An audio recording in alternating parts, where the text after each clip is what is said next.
then it's like a kid in a candy land. You get to learn from everybody. Somebody stole the water motor pump. Actually, my major is finance, but Okay. I was very clear that HR is something I was interested to go into. Impress people so much that they actually forget that it was once upon a time a different brand, and then they stick to the new brand.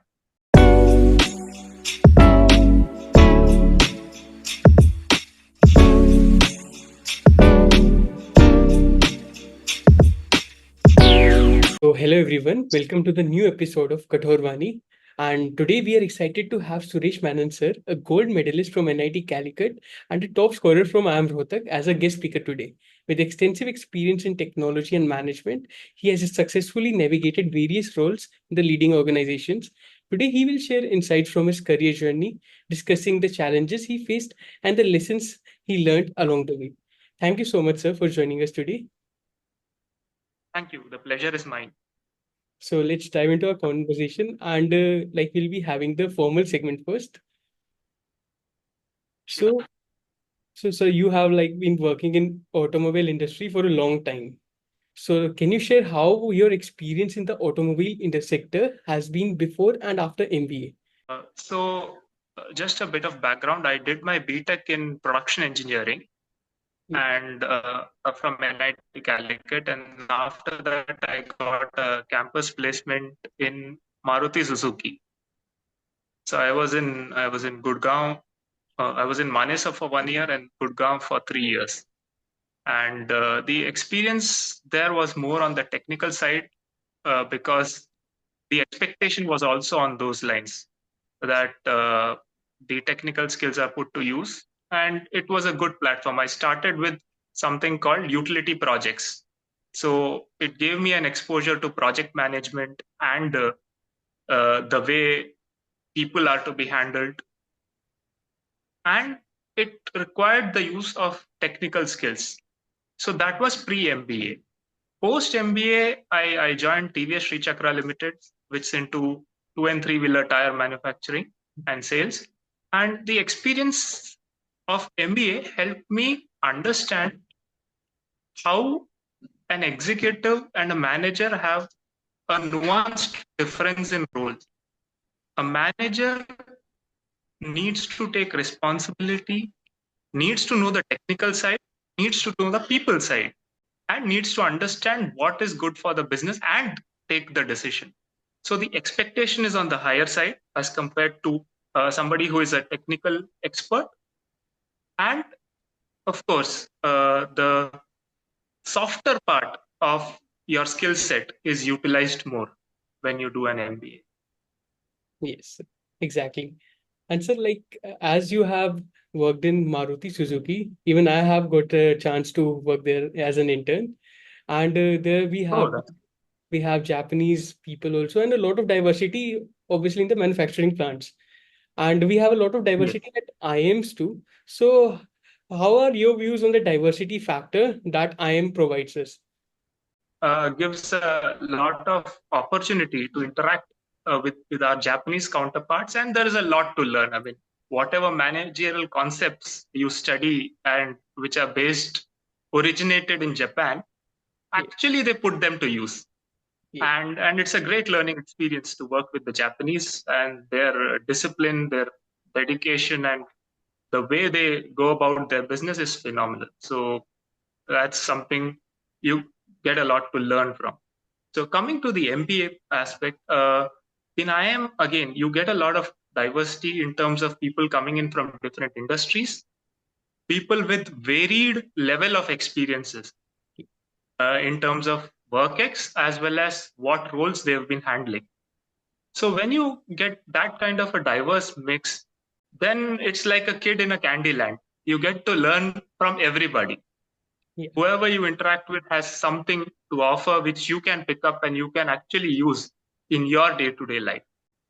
So that way, the diversity which IIM provides is of great use, because once you get into corporate life and into a managerial role, these little things actually help you deliver better and be a better person. Yes, for sure, sir. And so now my next question would be like, what transformational experiences at IIM Rohtak have shaped your outlook on life and success? Okay. So, see, one is that the realization that uh, it's not about the brand. See, IIM is a brand, Yes. and many times people get swayed by the fact that, okay, somebody is from IIM, so there is a certain perception that exists. But what you need to understand is, IIM, if you have been fortunate enough to study in an IIM, it's more to give you the exposure to the different business scenarios that can arise, and you have a fair understanding of how to tackle them. That's all. Beyond that, as an individual, you should be humble enough to learn from people around you. Somebody who may not be as educated or as exposed to different aspects of life as you are, but he may have something to offer which you don't have. Yes. So it's important to understand that and learn that. If you are able to do that, then definitely you will be successful. In IIM, okay, I'll give an example of how IIM life has transformed me as a person. There is, of course, the pedagogy which makes you think fast, think quickly on your feet, and take decisions. So all that is there. Beyond that, you also realize that there are certain situations which you cannot predict and you cannot plan for. Yeah. So it's about how do you manage those situations effectively. We were actually operating out of the makeshift campus, which was there in Maharishi Dayanand University. I think we were the third batch of IIM. So we had an incident where day one of college, somebody stole the water motor pump. What? So no water in the hostel. So it's not something you plan for, let alone on the first day of college. So then it's about scampering to find a solution, what to do. And of course, we had all these guest sessions that were arranged in the first 4 days. It was more like the induction period. And then people running around scampering and trying to see what can be done. So there was chaos. And then a solution was found. So that gave me an understanding that, okay, it's not about what you know technically or not. Given a situation, how are you able to handle that situation? So that's one big learning from IIM. So yeah, IIM like teaches you how to handle a lot of situations. Like as you mentioned in your example. By the way, if you are willing to share what was exactly the solution that you come up with? Okay, the temporary solution was to get a water tanker because that's the immediate solution. And for that, you had to actually call up a lot of people, get the administrative staff that was available there involved early in the morning. It was all early in the morning, right? And then find the solution. So it was not an individual effort, it was a group effort because somebody had the phone number of the admin guy. He called up and then he tried to find out where to get the water tanker from and then got the water tanker. So this happened. And once you got the water tanker, this continued for 2-3 days. And by the time they got a new motor fixed.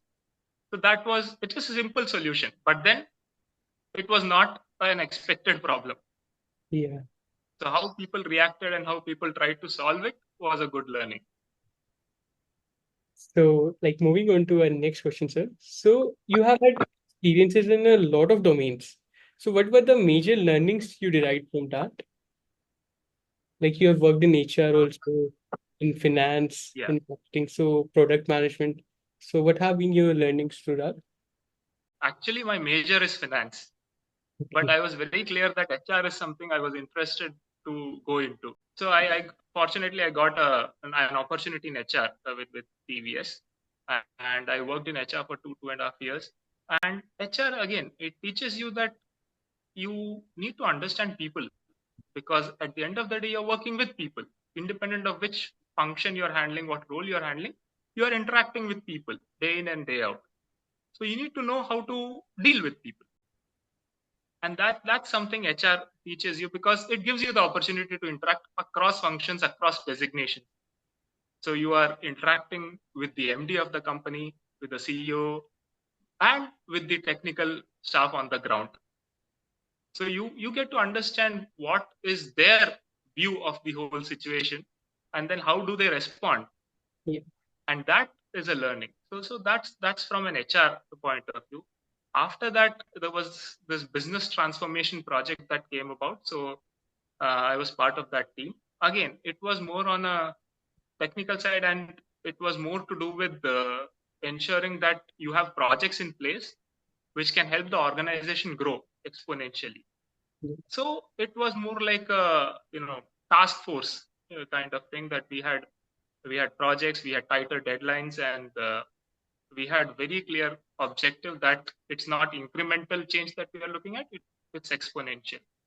So the pressure was high, and the learning was also high, because then you try to find solutions which are quick, effective, and which will give results in very little time. So that's the learning from business transformation. Then I was fortunate enough to have an opportunity to coordinate the brand changeover that our organization had. So we moved from TVS Tyres to TVS Eurogrip. So this was in 2019, and incidentally, yesterday there was a press meet where we have actually officially declared that the brand is moving from TVS Eurogroup to Eurogrip, which has happened. So I was part of that brand transition project. Again, it's a very unique thing to manage, because then you have to manage the internal challenges, which is how do you explain to people that, okay, a brand that has been in existence for 30 odd years is suddenly the name has changed to something else, and then the quality remains same, it's become better in fact, and you should buy our product. So that's a different challenge. So there's a marketing side to it, and then there is a manufacturing and R&D side to it, that how do you ensure that the products you're launching in the new brand impress people so much that they actually forget that it was once upon a time a different brand, and then they stick to the new brand. Post that, I worked with sales operations. So sales operations is like a bridge between the sales team and the manufacturing or operations side. So it was a lot. It is actually, I'm currently also working in the sales operations side. It's a lot to do with how do you balance the two, because they'll have two different kind of targets. A sales guy will be interested in numbers. He has to achieve the revenue targets. And a manufacturing guy is more interested in minimizing cost. So you have to understand what is the common ground, and then what is the way out which will help achieve the target for both of them. So that's again, it also involves a lot of people management. It also involves a lot of data crunching, because data analytics nowadays, it's become like an hygiene factor. You can't do without it. So you need to look at data to understand where are the gaps. You have to take actions accordingly. You have to review it again and again to see if the actions you have taken are effective. And then once you solve the problem, you move on to the next one. So that way, it's been a good learning so far. So, like having a experience in all diverse domains obviously gives you a broader perspective of how actually the system would work, how you can enhance it. So that really is like having a diverse background obviously gives you a perspective. I would like to invite Suparna to carry forward. So, moving on to the informal section, the first question I would like to ask, what do you want to be known for? Like, how would you be known for, like a philanthropist or a person who is going to be a teacher for so many people, like for both your personal and professional circles? Okay, this is 10 years from now, is what you're asking, Yes, sir. right? So I think it's more to do with I would like to be known as someone who people can approach to solve their problems, and who is able to solve their problems. Right. Okay. And the next question would be, if you haven't done production engineering and MBA, then where would you have been? Okay, so had it not been engineering is the first part of the question, Yes. which is very difficult to answer, because it's either a doctor or an engineer in India, sadly, and I chose engineering. So the simple Right. answer to that would be, had it not been engineering, it would have been medicine. Right, right, right, right, right. Okay. And if not MBA, then sir? If not MBA, that's a difficult one, because if not MBA, what I would have done is probably continued in my role, and I would have looked to move towards the academic side, say teaching, something like teaching. And third question would be, it's an interesting one. So I would really like you to think about it. So if you get a chance to have dinner with anyone, dead or alive, who would it be and why? I think it would be Mahatma Gandhi. Okay. Yeah. And why I think so is because, see, again, I'm looking at purely from an MBA lens, not the other part.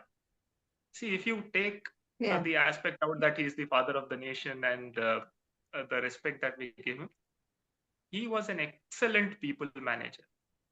It is not easy. Today we have united India, right? The time in which he lived, Yes. India was not united. There was regionalism, factionalism. There were people who went by their identities of language, state. He made an effort to unite all of them. And on top of that, he chose a unique way of tackling the British, which British were not prepared for. Non-violence as a Yes. weapon is not something people can think of. Right.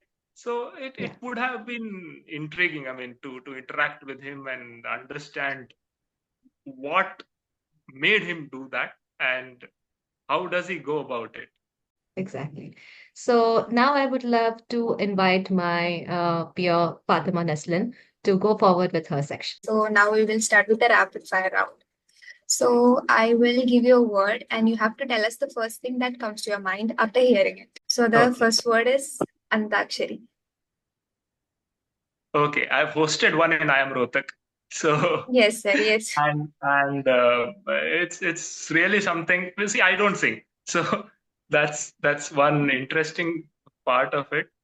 But then the story behind that is, I have a good friend called Kshitij, who was my batchmate, and then he was coordinating the whole thing, and they needed a host. So I was hosting the other events, which are the more serious events, like the management conclave and this half marathon. Those events I had been hosting, and then he said, "Why don't you try this?" I said, "I can't sing." So he said, "The singing part will be managed by contestants. You just manage the stage." Okay. So it was a risk, but then I was able to pull it off. So Yes, sir. So yes, sir, it's very interesting. So the next question is, since you are from Kerala, yeah. appam or porota? Which one would you prefer? Well, I'm a vegetarian, so appam with stew Okay. takes the cake. Yes, Yeah. sir. Yes, yes. Okay, sir. So hostel. Fun. Fun is the word that comes to me. We had Yes. a lot of Yeah. So every one of us have a nickname through our college life. So what was your nickname when you were a student at IIM Rohtak? I didn't have it. I was more on the studious, one of the studious guys. So there was hardly any nickname. I came across as a very silent but helpful kind of guy. One of the things I think which my batchmates would remember, which is not linked to any of this, is that in the hostel I used to wear kurta pajama, which I don't think anyone used to do, because I found it comfortable. So that was one of the things that sort of differentiated me from others.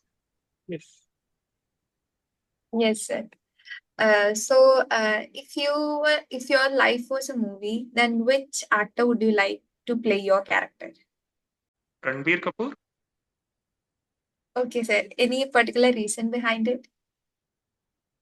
No, he can actually manage the whole gamut of emotions. He can be funny. He can be serious when it's required, and he brings a lot of life to a character. So he'll be able to express all the complex emotions well. And finally, last question. If you could relive one moment from your time at IIM Rohtak, what would it be?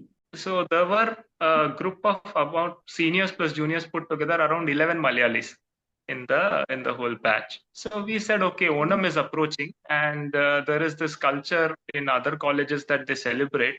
So we said, we are in Rohtak and we are 11 of us. What do we do? So then, okay, we were thinking, okay, we'll do something small. Then we had one guy in our group. His name is Arun Salim. So he said, no, let's make it big. We are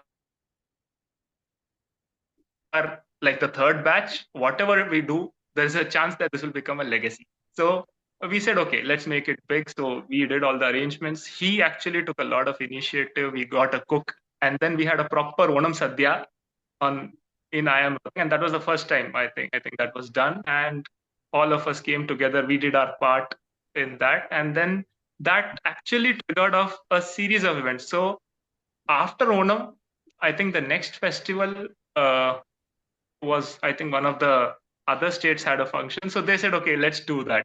So then it became a trend. I don't know whether it continues today or not, but all festivals began to be celebrated where the students from that particular state will become the host, and then everyone will support, but then they'll be the host, and the whole event will be carried out, and it'll be a lot of fun in the hostel. It's still So that was something I remember. Does it continue still? Yes, sir. Yes, sir. It's still Yes, continuing. sir. It is. Yeah.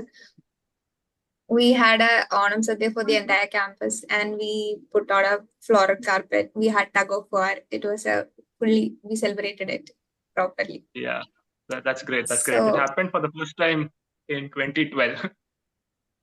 Yes, sir. So with that, we will be wrapping up the podcast, sir. Thank you so much for joining us and sharing these valuable insights. We had a great time talking to you, and I hope you had too. Yeah, thanks a lot for the opportunity, and it's good to interact and share our experiences. Yes, thank you so much, sir. Thank you guys for joining. Please like, share, and subscribe.